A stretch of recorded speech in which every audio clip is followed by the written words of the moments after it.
মানুষের অস্ত্রের মধ্যে তেমন কোনো পার্থক্য নাই। ব্যাপারটা শুনতে হয়তো একটু গোলমেলে, কিন্তু ততটা উদ্ভট নয়। একটা ছুরি বা অস্ত্রকে যদি আমরা অযত্নে অবহেলায় ফেলে রাখি কাজ না করে, তাহলে তাতে মরচে ধরে যায় এবং কাজের জন্য অনুপযুক্ত হয়ে পড়ে। তেমনি একজন মানুষ যদি নিজেকে অবহেলায় অযত্নে বেকার অবস্থায় ফেলে রাখে, তাহলে তার মধ্যেও মরচে ধরে, সেও কোনো কাজের আর থাকে না।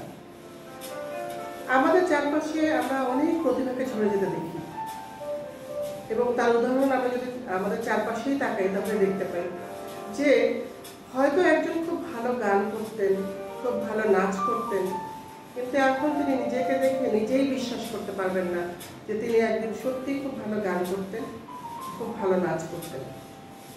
ক্লাসে সবচেয়ে চটপটে, স্মার্ট এবং ভালো রেজাল্ট করা ছেলে বা মেয়েটি দেখা গেল যে শিক্ষা জীবন শেষ করে ইন্টারভিউ দিচ্ছে চাকরির জন্য, দিতে দিতে দিতে চাকরি না পেয়ে হতাশ হয়ে সে নিজে হয়তো এখন বাসায় বসে আছে এবং তার বদ্ধমূল ধারণা হয়ে গেছে যে তাকে দিয়ে কিছুই হবে না।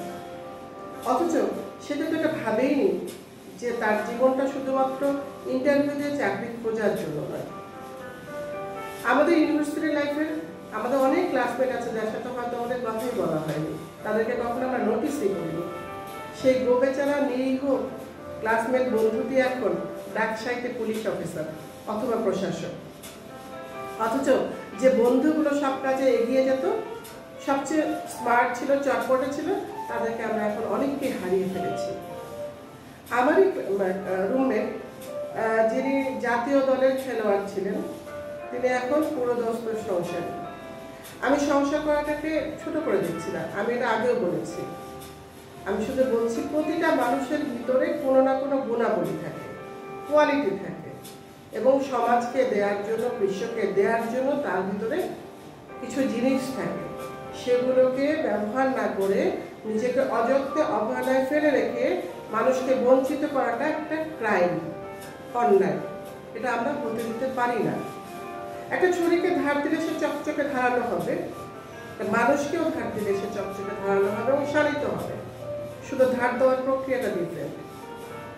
একটা ছুরিকে ধার দিতে হয় আর একটা মানুষকে কাজ করতে হয়। যারা প্রতিষ্ঠিত হয়েছে, যারা সফলতা পেয়েছে, তাদের ইতিহাসটা একটু ঘাটলে দেখা যাবে তারা কখনো কোনো সময় নষ্ট করেনি। তারা নিজেদেরকে গড়ে তুলেছে, তাদের নিজেদের কোয়ালিটিটাকে, পোটেনশিয়ালিটাকে কাজে লাগিয়েছে।